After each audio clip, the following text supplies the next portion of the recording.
এটা ইটনা উপজেলার হাওর। এই এখন যে দেখছেন এই যে এদিকে এই যে অল্প একটু পানি এবং পুরো হাওর একেবারে শুকনো।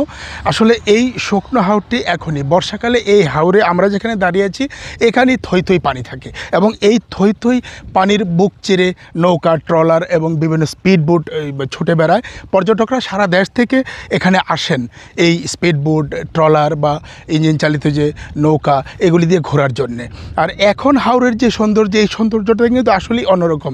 এই পুরো হাওর জুড়ে এখন ধান কাটার ধুম এবং এখানে মানে মানুষ ধান কাটছেন, কৃষকরা তাদের ধান ঘরে তুলছেন। এইবার যে মানে পরিবেশ, আসলে এই পরিবেশটা অনেকই ভালো, আবহাওয়া ভালো, একেবারে অগ্রহায়ণের রৌদ্রের মতো।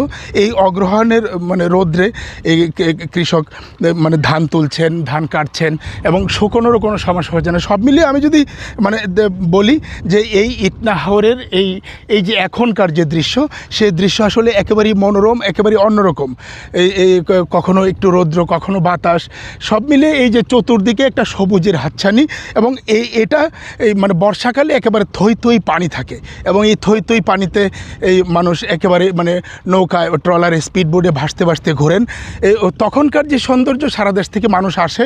এই এখনের সৌন্দর্যটা একটু ভিন্ন এবং এই সৌন্দর্য যদি মানে আপনারা দেখতে চান তাহলে এই সময়ে আসতে হবে। এখন আসলে এই কখনো রৌদ্র, কখনো একটু বৃষ্টি, কখনো আকাশ একেবারে একটু মেঘলা। এই যে মনোরম দৃশ্য, এটা দেখতে হলে এই মৌসুমে আসতে হবে।